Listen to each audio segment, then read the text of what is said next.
I took out a credit card to help pay for my mom's medical bills. A few days later, I saw photos of my sister partying on vacation in Hawaii. When I asked her where all that money came from, she smirked and said, "Your credit card. Relax, I only spent $100,000. I laughed and told her my card had a $100 limit. Then I asked if she even checked the name. That's when my mom quietly pulled out my gold card. The world tilted. Not metaphorically at all. The sterile, beige hallway outside the conference room truly seemed to list to one side, like a ship caught in a rogue wave. My fingers, slick with nervous sweat, fumbled with my phone, the screen still glowing with the image of crystal blue water, pristine white sand, and my sister Rachel's grinning face. Her smile was partially obscured by an enormous tropical drink, all pineapple and orchids, and the caption read, "Hawaii is amazing." 3 exclamation points, because her enthusiasm, I suppose, required that much punctuation.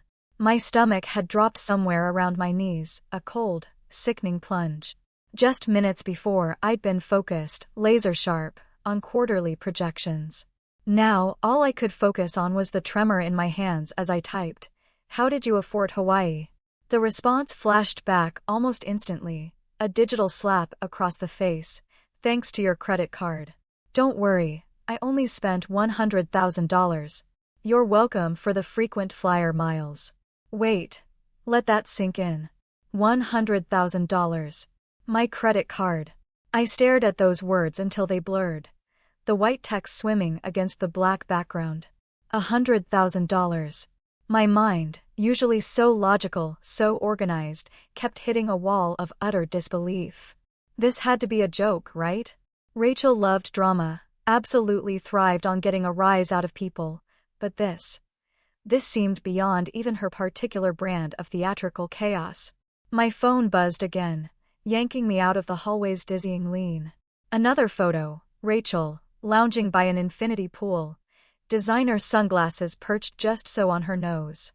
Then a third, the coup de grace, shopping bags from Gucci, Prada, Louis Vuitton, strewn like battlefield casualties across a hotel bed.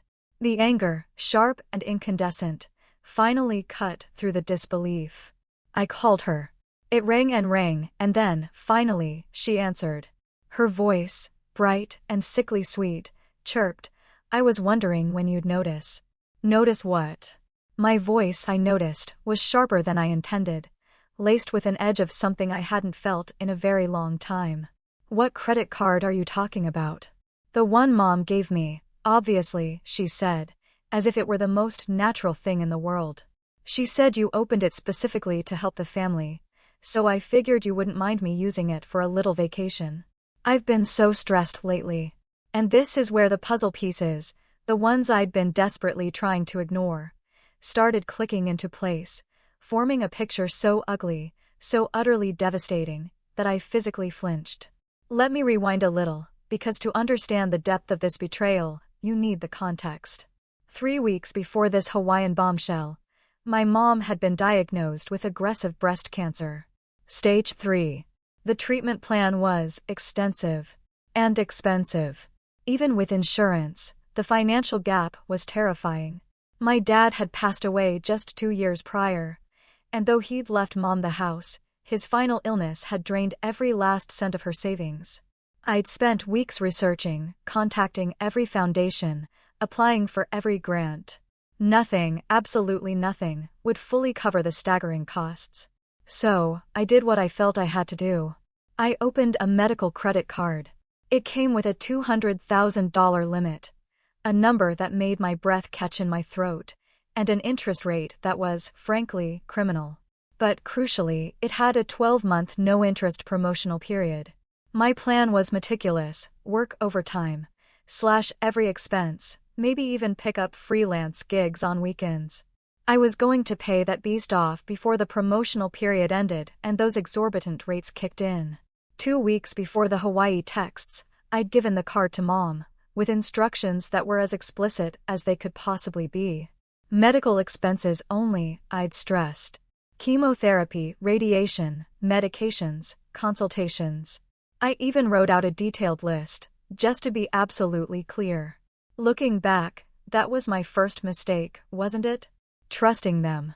Rachel, I said, slowly, carefully, my hands feeling strangely numb now.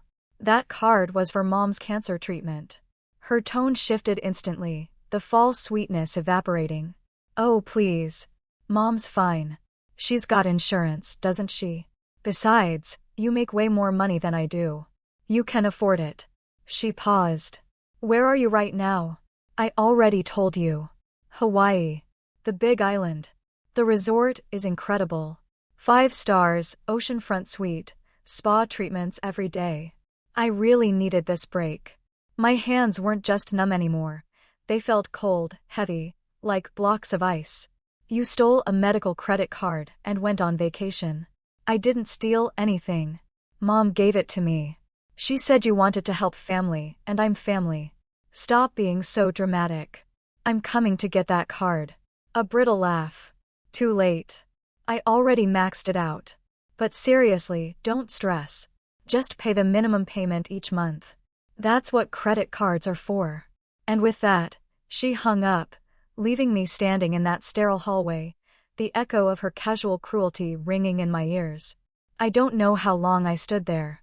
It felt like hours, but it was probably just minutes. My brain kept trying to process it, kept hitting that same wall of disbelief. Rachel had always been selfish, always played the victim, always managed to twist situations until she came out looking sympathetic. But this crossed every line I thought existed between us. My next call was to Mom. Sweetheart, her voice, tired but warm, answered. How are you, Mom?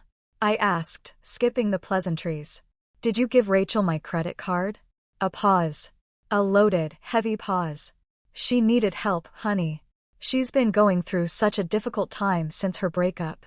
Mom, that card was for your medical bills. I know. But Rachel was so upset, and she promised she'd only use a little bit, just enough for a short trip to clear her head. She said she'd pay you back. She spent $100,000. Silence on the other end, so profound it was almost painful. Then a small, broken sound. That can't be right. She sent me pictures, Mom. Hawaii, designer shopping, a 5-star resort. Oh, the word came out small, defeated. Oh no. Why would you give her that card? I demanded, the anger bubbling up again. Her voice cracked, tears rising. She said her boss was treating her terribly and she needed a break, or she'd have a breakdown. She promised it would just be a few thousand. A cheap beach somewhere. I thought. I didn't think she'd. You didn't think she'd lie to you again? I finished for her, the bitterness thick in my throat. Mom started crying softly. I'm so sorry. I'll talk to her. I'll make her pay it back.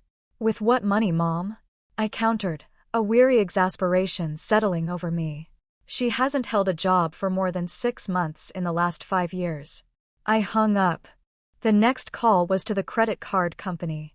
The customer service representative listened to my story with practiced sympathy, but offered absolutely zero helpful solutions.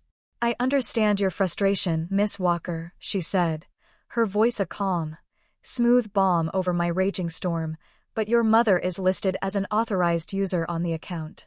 She had legal permission to give the card to anyone she chose. The charges are valid, even though the card was specifically for medical expenses. The card itself doesn't have restrictions on purchase types. It's marketed for medical use, but legally it functions as a standard credit card. I'm very sorry. I even tried reporting it as fraud, but the answer remained the same. An authorized user meant authorized use, regardless of my intent or our private family agreement. By the time I got home that evening, I'd done the math 17 different ways. $100,000 Rachel had blown, plus the $70,000 I'd already mentally allocated for Mom's treatment, meant I was staring down $170,000 in debt. My salary was good, I won't lie, but it wasn't that good. Even with the promotional interest rate, the minimum payments alone would financially cripple me. I barely slept. Every time I closed my eyes, I saw those photos. Rachel smiling, oblivious or indifferent to what she'd done. Mom's face, tear-streaked and horrified, when she finally grasped the enormity of it. And then, my own face, reflecting my own stupidity in trusting either of them. Morning brought another text from Rachel. Stop being mad. It's just money. You'll make more. And in that moment, something crystallized in my chest. A cold, clear determination. I called my attorney, Olivia Chin. I'd worked with her before on employment contracts, and I knew she was sharp. She listened to the entire story without interrupting, her silence a steady anchor in my swirling chaos. Do you want to pursue legal action against your sister? She asked finally, her voice calm and measured. I want to understand my options, I said, my voice hoarse. Realistically, Olivia began, you could sue her for the money. But collecting would be another matter entirely.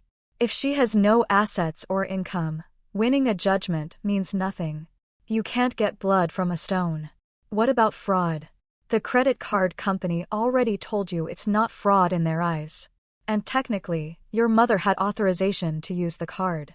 Whether that authorization extended to giving it to your sister is murky legally. I pressed my fingers against my temples, a dull ache throbbing behind my eyes. So, I'm just supposed to absorb this? Not necessarily. Tell me more about your family dynamics. Has your sister done things like this before? Over the next hour, I laid it all out. Years of Rachel's behavior. The time she borrowed Dad's car and returned it with a cracked windshield, claiming someone hit her in a parking lot when she'd actually been driving drunk. The money she'd stolen from my wallet in high school, $50 at a time, until I'd finally hidden my cash. The college fund our grandparents had left us both, which she'd blown through in 18 months, while I'd carefully budgeted mine for 4 years. The pattern had always been the same.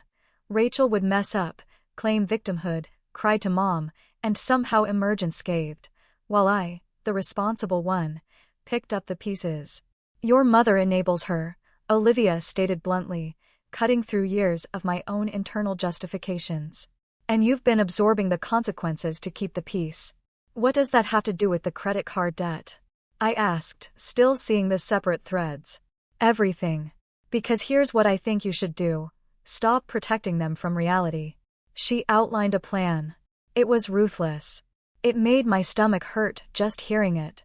But as she talked, a profound realization dawned on me. She was right. I'd spent my entire adult life being the stable one, the reliable one, the one who fixed problems and swallowed hurt feelings. And where had it gotten me? $170,000 in debt, because my mother had handed a medical credit card to my irresponsible sister. Educational Anchor 1. The dynamics of enabling and codependency. What Olivia was describing, what I'd lived for decades, is a classic pattern of enabling and codependency within families. Enabling isn't just about giving someone money. It's about protecting them from the natural consequences of their actions, often out of a misguided sense of love or a desire to avoid conflict. In this scenario, Mom, by consistently bailing Rachel out and accepting her excuses, was inadvertently reinforcing Rachel's destructive behavior. She was preventing Rachel from developing personal responsibility and experiencing the real-world impact of her choices. On my side, my role as the responsible one who fixed problems and swallowed hurt feelings points to codependency. Codependent individuals often prioritize the needs and problems of others over their own, seeking validation through caretaking. While it can feel noble, it often leads to resentment and emotional exhaustion, as the enabler or codependent sacrifices their own well-being. This pattern creates a cycle, where one person acts irresponsibly, another rescues them, and the underlying issues are never addressed, often escalating until a crisis point, like the one I was experiencing, forces a painful reckoning. It's a difficult truth to face, that sometimes, the most loving thing you can do for someone is to let them fall. The next morning, I sat at my kitchen table, coffee growing cold in front of me. I'd rehearsed what I needed to say a dozen times, but my hand still shook as I picked up the phone. Mom answered on the second ring. Sweetheart, I'm so glad you called. I've been up all night thinking about this situation with Rachel. I need you to understand something, I interrupted, before she could launch into another apology or emotional plea. I opened that card specifically for your cancer treatment. Every dollar on it was meant to keep you alive. I know, sweetheart. I made a terrible mistake. You made a choice, Mom, I corrected, my voice firm despite the tremor in my chest. A choice to prioritize Rachel's wants over your own medical needs. That's not fair. I didn't know she'd spend that much. You knew she'd spend something. Money I'd earmarked for your chemotherapy, and you gave her permission anyway. Silence stretched between us. I could hear her breathing, could picture her sitting in Dad's old recliner. The one she'd kept even though the fabric was wearing through, her face probably crumpling in familiar guilt. Here's what's going to happen, I continued, taking a deep breath, pushing past the guilt that tried to creep in. I'm not paying that debt. Either you find a way to pay for your treatment without that card, or you and Rachel figure out how to cover the charges she racked up. But I'm done being the family ATM. You're punishing me for trying to help my daughter. The accusation was sharp, wounded. I'm protecting myself from being destroyed financially for your enabling. There's a difference. I hung up before she could guilt-trip me further. The rest of that day crawled by. I kept expecting to feel relieved after setting such a monumental boundary, but instead, I just felt hollow. My phone stayed silent for exactly 4 hours before the first message came through. It wasn't from Mom or Rachel. It was from my cousin Brittany, Rachel's age, someone I saw maybe twice a year at family gatherings. I can't believe you're doing this to your own mother. She has cancer. Rachel told me everything, and you should be ashamed. I deleted it without responding. 3 more messages followed within the hour, each from a different relative, each with the same basic script. Rachel had clearly been busy spreading her version of events. My Uncle Greg called around dinner time. Unlike the others, he actually asked for my side of the story. Rachel's saying you refuse to help with your mom's medical bills and that you're suing her for taking a small vacation, he said carefully, his voice laced with concern. I laid out the actual facts. The medical credit card, the $100,000 in luxury spending, the explicit instructions that had been ignored. He listened without interrupting, and when I finished, he let out a long, low whistle. Jesus, he said. That's not what Rachel told anyone. I'm sure it's not. For what it's worth, I believe you. Rachel's always been good at spinning stories. I remember when she totaled her car senior year and somehow made it sound like the other driver was at fault, even though she'd run a red light. Thanks for actually asking. Your mom know all this? The real numbers. She knows. She's just choosing to see Rachel as the victim anyway. He sighed heavily. That sounds about right. Look, I can't tell you what to do here, but I've watched your mom bail Rachel out for years. Maybe it's time someone stopped. After we hung up, I felt marginally less alone. One person believing me felt significant when half the family was apparently ready to paint me as a villain. The next few days brought more of the same. Family members choosing sides, most without knowing the full story. My younger cousin, Tyler, sent a long text about family loyalty. Rachel's former college roommate, someone I'd never even met, left a voicemail calling me heartless. I stopped responding to any of it. There was no point trying to defend myself to people who'd already made up their minds based on Rachel's carefully constructed lies. Work became increasingly difficult to focus on. I'd catch myself staring at spreadsheets without seeing them, my mind running through endless scenarios. What if Mom really did refuse treatment? What if she got sicker? Would that be on me? Jennifer, a colleague I trusted, noticed me zoning out during a presentation about quarterly projections. You okay? She asked afterward in the break room. Define okay, I said, managing a weak smile. Fair point. Family stuff still. I nodded, pouring another cup of terrible office coffee. It's spreading. Half my relatives think I'm destroying the family over money.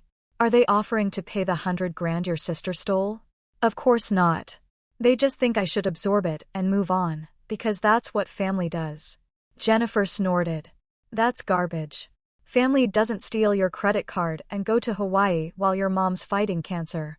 Hearing it stated so bluntly, by someone outside the immediate chaos, helped. The situation was insane. I wasn't crazy for refusing to accept it. Educational anchor 2, cognitive dissonance and confirmation bias in family systems. What I was experiencing with my family, particularly with Mom and Rachel's loyalists, is a powerful demonstration of cognitive dissonance and confirmation bias. Cognitive dissonance occurs when a person holds conflicting beliefs, attitudes, or values, leading to psychological discomfort. To alleviate this discomfort, they often rationalize their behavior or alter their perceptions. Mom, for instance, held the belief that she loved both her daughters and wanted them to be happy, but her actions repeatedly favored Rachel, even at her own and my expense.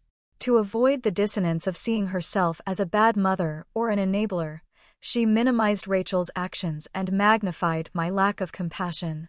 Similarly, family members who were used to Rachel playing the victim, or who perhaps had their own unresolved issues, readily accepted Rachel's narrative. This is where confirmation bias comes in. People tend to seek out, interpret, and remember information in a way that confirms their pre-existing beliefs or hypotheses. If they already believed Rachel was fragile and I was strong and perhaps, therefore, less deserving of consideration, Rachel's story of being unjustly sued fit perfectly into their pre-existing framework, requiring little critical thought or empathy from my perspective. It's easier to believe the familiar narrative, even if it's deeply flawed, than to confront an uncomfortable truth that challenges long-held family roles and dynamics. That evening, I did something I'd been avoiding. I logged into my credit card account and looked at every single charge Rachel had made. I'd seen the total before, but not the itemized breakdown. Day 1. First-class flights for 2 to Hawaii, $8,347. Wait for 2. I muttered, my voice echoing in my quiet apartment. I scrolled through more charges. Double occupancy hotel room. Couples massage at the resort spa. 2 sets of snorkeling equipment rental. Rachel hadn't gone alone. She'd taken someone with her. Probably whatever boyfriend she was seeing that month, funded entirely by money meant for Mom's chemotherapy. The rage that hit me was white-hot and dizzying. I had to set my laptop aside and walk away before I threw it across the room. She'd taken a romantic vacation, while Mom was scheduling oncology consultations and researching treatment options. Rachel had been sipping cocktails with some guy. Both of them living like royalty on stolen money. I called Olivia immediately. I need to amend the lawsuit, I said, my voice tight with fury. She didn't just steal the money for herself. She took someone else on vacation, too.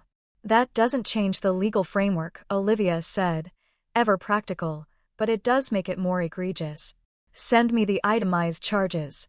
I'll incorporate it into our documentation. After I sent the records, I sat in my quiet apartment and tried to process the depth of Rachel's selfishness. This wasn't a desperate person making a bad choice in a moment of weakness. This was calculated, planned, deliberately cruel. She'd probably been planning the trip for weeks. Had probably already invited her boyfriend before even asking Mom for the card. The crying, the claims of needing a break, the promises of just spending a little, all of it had been a con. My phone buzzed. Another message from a family member I barely knew. This one with a Bible verse about forgiveness. I blocked the number and poured myself a glass of wine. The preliminary hearing was still 2 weeks away, but Olivia suggested we push for an emergency motion to freeze any remaining credit on the card and prevent further charges. Your mother is still an authorized user, she explained. Technically, she could give the card to Rachel again, or use it herself inappropriately. We need to protect you from additional damage. The hearing for that motion happened quickly, just a conference call with a judge. Mom's attorney, she'd hired one by this point, surprisingly, argued that freezing the card would prevent Mom from getting necessary medical care. Your Honor, Olivia countered, her voice resonating with quiet authority. Miss Walker's mother has insurance that covers the majority of her treatment costs. The credit card was meant to supplement that coverage for specific, out-of-pocket expenses. Given that she already gave the card to her daughter for luxury vacation spending, there's a demonstrated pattern of misuse. My client is already facing crushing debt through no fault of her own. The judge ruled in my favor. The remaining credit limit, about $96,000, was frozen until ownership of the debt could be determined. Mom called me that night furious. "You're trying to control my medical care now. What if I need that money?"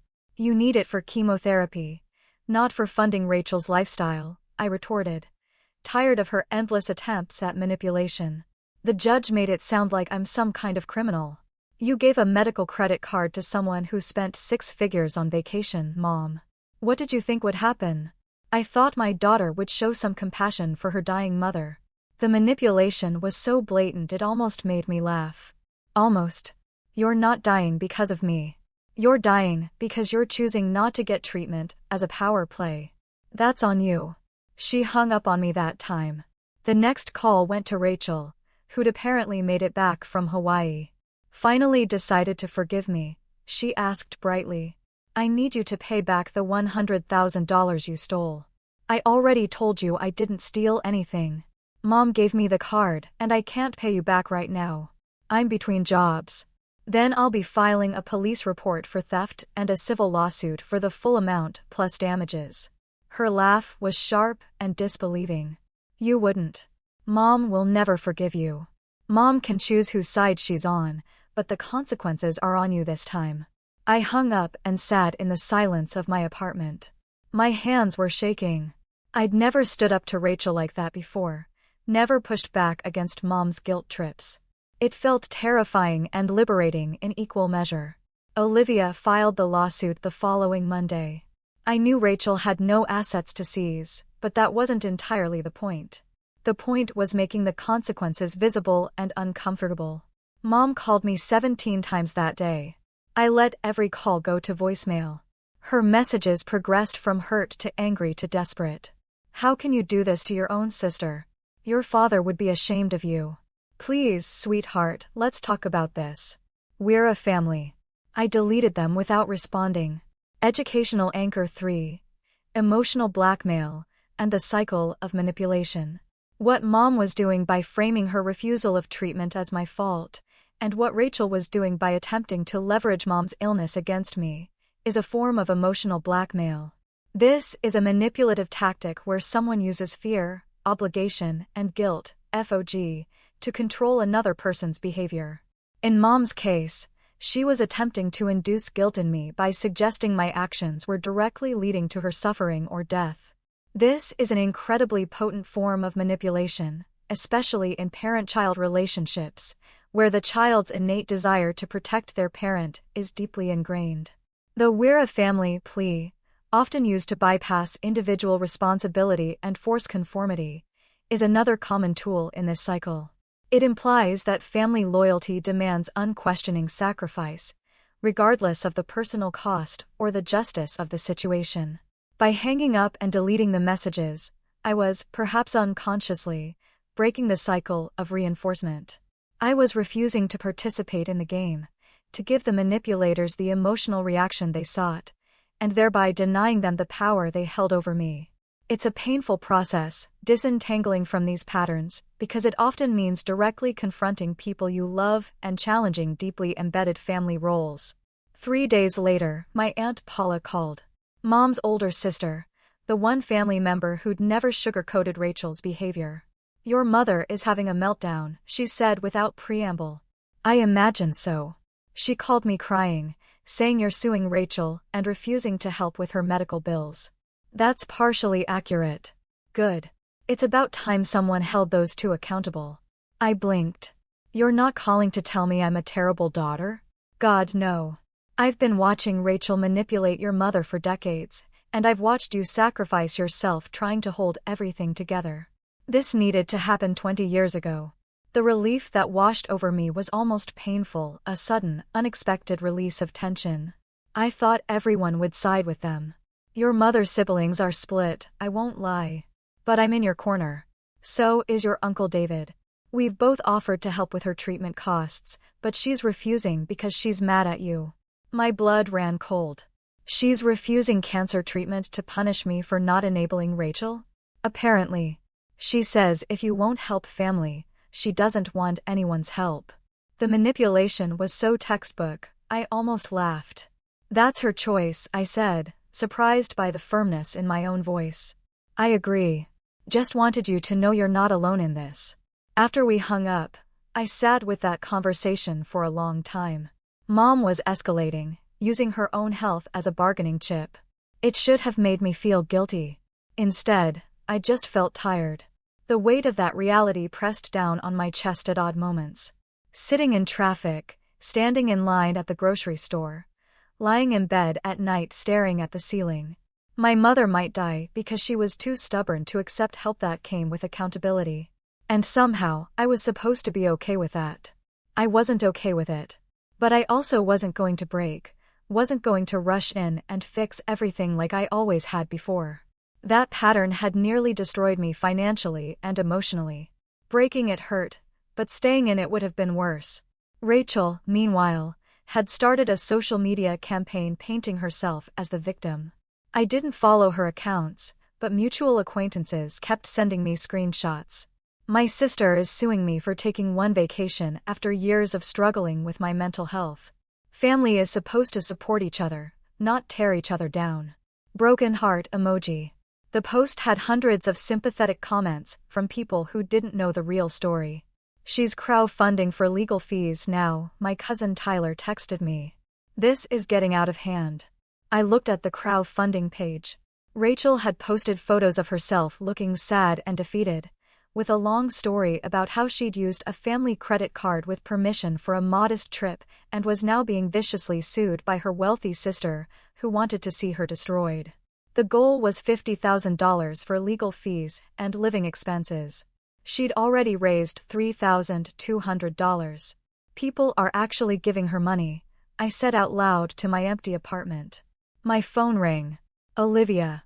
Have you seen your sister's social media? She asked. Unfortunately, the crowdfunding page is a problem. Not legally, but optically. She's creating a narrative where she's the underdog and you're the villain. That could influence public opinion, if this gets media attention. Can we stop her from lying on the internet? Not really. But we can document it for the court record. Judges don't look kindly on defendants who claim poverty while soliciting funds for living expenses that likely won't go toward the judgment. What should I do? Nothing publicly. Don't respond. Don't engage. Don't defend yourself on social media. It'll only fuel the fire. Let the court proceedings speak for themselves. It was good advice, but following it was torture. Watching Rachel play the victim while I stayed silent went against every instinct. I wanted to post the itemized charges, the hotel records, the evidence of her calculated theft. I wanted everyone to see the truth, but I stayed quiet, gritting my teeth through every sympathetic comment on her posts. The situation at work got complicated when a coworker who followed Rachel on social media made a comment during a team lunch. I saw that post about your family situation. That's really rough, having family drama play out in court. Everyone at the table went quiet. I felt 5 pairs of eyes on me. It's complicated, I said neutrally. Your sister seems really upset about the whole thing. Jennifer jumped in before I could respond. I think this might be one of those situations where social media doesn't tell the whole story. Maybe we should talk about something else. The subject changed, but the damage was done. Now, my coworkers were looking at me differently, wondering if I was really the kind of person who'd sue my own sister during a family medical crisis. I pulled Jennifer aside after the meeting. Thanks for redirecting that conversation. No problem. Though I have to say, your sister is doing a really good job making herself look sympathetic online. She's had a lot of practice playing the victim. You could tell your side, you know. Set the record straight. My attorney advised against it. Jennifer nodded slowly. That's probably smart, but it sucks having to sit there while people believe lies about you. Story of my life with Rachel, honestly. That evening, I broke my own rule and read through more of Rachel's crowdfunding page comments. They were even worse than the original post. I can't believe your own sister would do this to you. Praying for you. Folded hands emoji. Family is supposed to support each other. Your sister sounds toxic. I donated $50. I hope it helps. Nobody deserves to be treated this way. Each comment was a small knife wound. These people had no idea what had actually happened, but they were convinced I was the villain in this story. One comment in particular made my blood boil. I know this family. The sister who's suing has always thought she was better than everyone else because she makes more money. She's been looking for an excuse to cut her family off. This is just sad. I didn't recognize the name, but they claimed to know us, which meant someone close to Rachel, maybe Rachel herself using a fake account, was actively spreading lies to make me look worse. I closed the laptop before I did something I'd regret. But before the next hearing, something shifted. Aunt Paula called again. Your mother's in the hospital. My heart stopped. What happened? She collapsed at home. Dehydration and weakness. The cancer is progressing without treatment. Is she okay? For now. But the doctor was pretty blunt. She needs to start chemotherapy immediately or the prognosis gets significantly worse.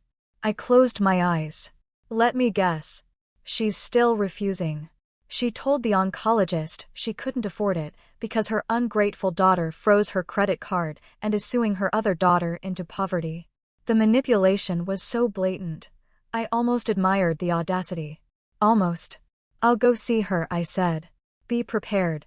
She's dug in pretty deep on this. The hospital room was private, which meant someone was paying extra. Probably Paula. Mom looked smaller than I remembered, her skin pale against the white sheets. Hi, Mom. She turned her head slowly, her eyes, tired and sunken, meeting mine. You came. Of course I came. I didn't think you cared anymore. I pulled up a chair and sat down, the worn plastic cool against my fingertips. I've always cared. That's why I opened the credit card in the first place. Then why are you punishing me? I'm not punishing you. I'm establishing boundaries that should have existed years ago. She closed her eyes. I'm dying and you're talking about boundaries. You're dying because you're choosing not to get treatment as a way to manipulate me into backing down. That's not on me. Her eyes flew open, wide with disbelief and outrage. How dare you? Mom, I said, my voice thick with emotion, but steady. I love you, but I'm not going to set myself on fire to keep you warm. Especially when you're the one who handed Rachel the matches. Tears rolled down her cheeks, silent tracks on her pale skin. She's your sister, and you're my mother.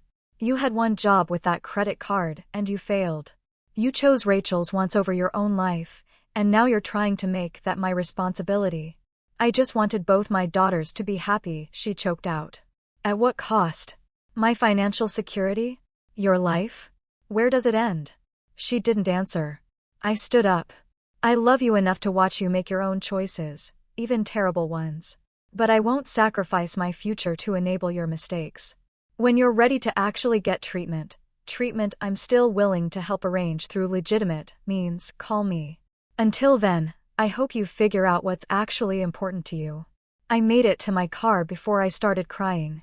Huge, gasping sobs that shook my entire body, because despite everything, despite the manipulation and the enabling and the years of being taken for granted, she was still my mother. And watching her choose pride and manipulation over survival was agonizing. But I didn't go back. I didn't call. I didn't break. Educational Anchor 4. The psychology of setting and maintaining boundaries. My decision in that hospital room, and the agonizing period that followed, illustrates the profound difficulty and psychological toll of setting firm boundaries, especially with loved ones trapped in cycles of manipulation and enabling. For years, I had inadvertently trained my mother and sister that my boundaries were negotiable or non-existent. The act of truly establishing them meant facing immense guilt, accusations, and the deeply uncomfortable feeling of betraying long-held family norms. This process often involves a concept known as extinction burst in behavioral psychology. When a previously reinforced behavior, like manipulation getting results, suddenly stops working, the behavior often intensifies before it eventually fades. Mom's escalating tactics, from anger to using her illness as emotional leverage, were a classic extinction burst, a desperate attempt to force me back into my old role. My ability to not break was crucial here. It communicated that the old rules no longer applied. While incredibly painful, setting and holding these boundaries is essential for one's own mental, emotional, and even financial survival in toxic relationships. It's not about being heartless, it's about self-preservation and, paradoxically, often the only way to compel the other person to face their own reality and make healthier choices. 2 weeks later, Aunt Paula called with an update. Your mom started treatment. I gripped the phone tighter, my knuckles white. What changed? Uncle David and I sat her down and told her we'd cover the costs, but only if she stopped the nonsense with you and Rachel.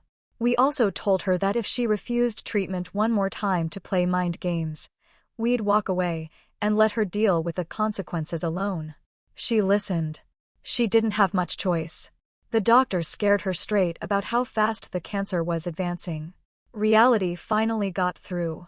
Is she still mad at me? Furious. But she's getting chemotherapy, so I'll take it. Relief and grief tangled in my chest. Thank you for stepping in. We should have done it years ago, Paula said, her voice filled with regret. I'm sorry we left you to deal with her and Rachel alone for so long. The civil suit against Rachel proceeded to final judgment. She was ordered to pay the full amount plus interest and court costs. The judge's written opinion included some pointed commentary about unconscionable misappropriation of medical funds and flagrant disregard for familial obligations. Not that it mattered practically. Rachel had no income and no assets. The judgment would sit there, accruing interest, probably forever. But Olivia had one more card to play. We can garnish her wages, she said. She doesn't have a job. She will eventually.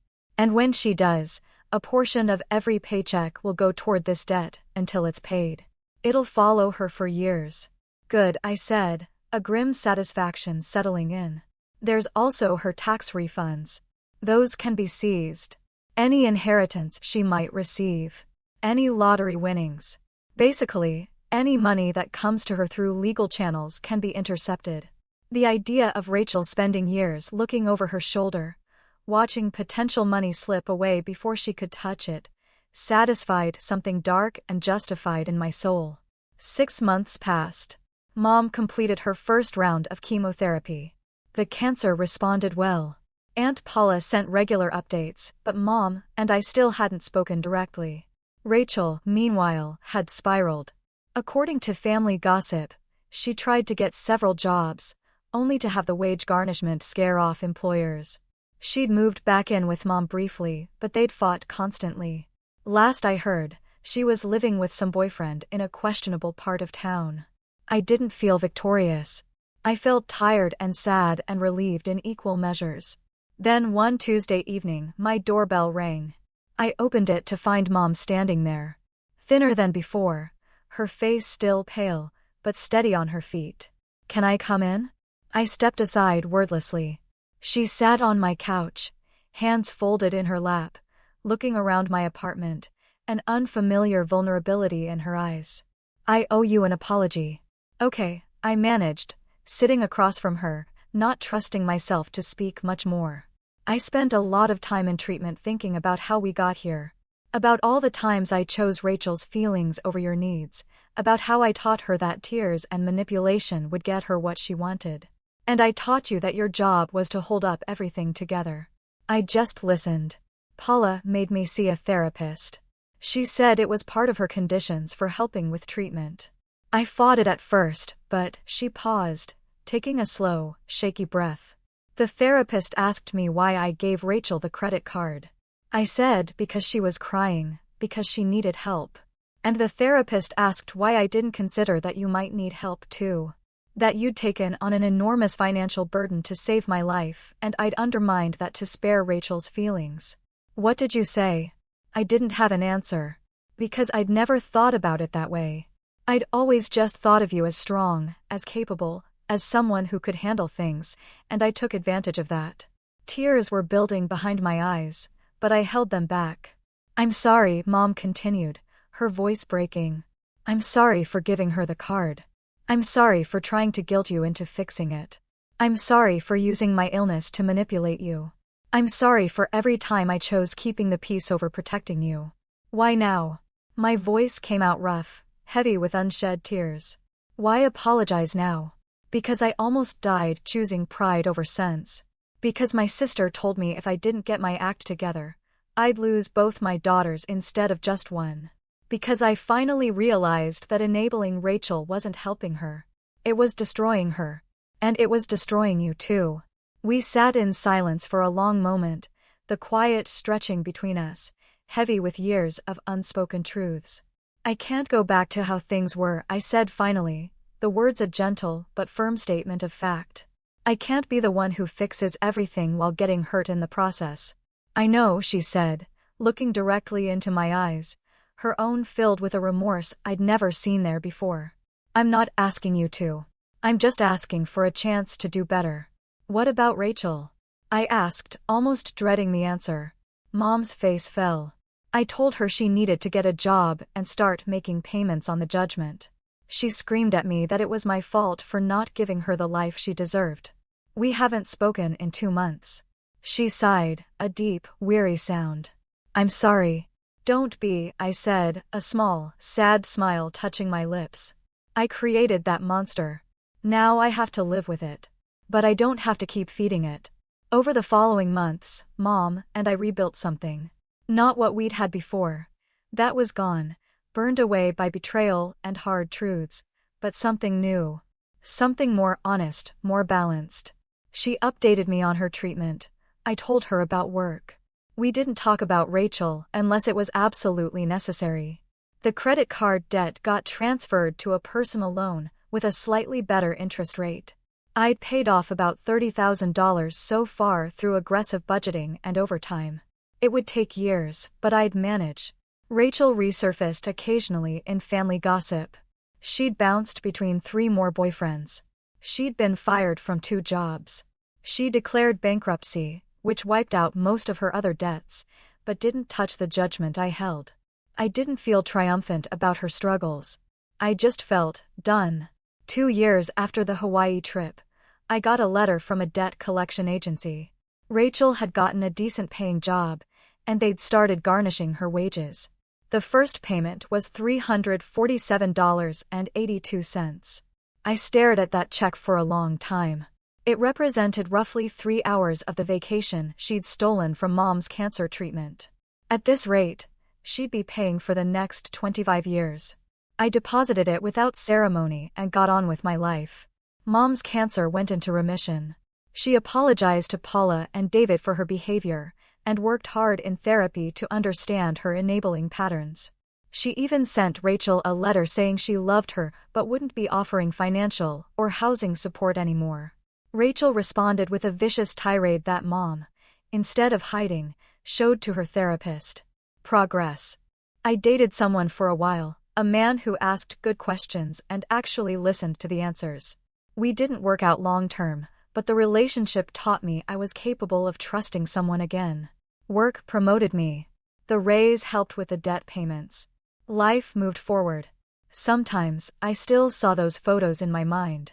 Rachel grinning in Hawaii, drink in hand, my financial security draining away with every swipe of that card. Sometimes, I wondered if I'd been too harsh, too unforgiving. But then I remembered Mom's face in that hospital bed, choosing manipulation over treatment.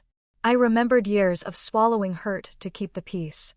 I remembered the sick feeling of discovering $13,847.62 in fraudulent charges. And I remembered that I'd finally learned to put on my own oxygen mask first. The debt would eventually be paid. Mom was alive and learning healthier patterns. Rachel was facing consequences for the first time in her adult life. None of it was perfect. Most of it still hurt. But I was still standing. Still solvent. Still capable of building a life that didn't require me to set myself on fire.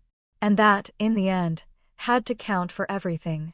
If you've ever found yourself in a similar situation, caught between family loyalty and self-preservation, you know how utterly soul-crushing it can be.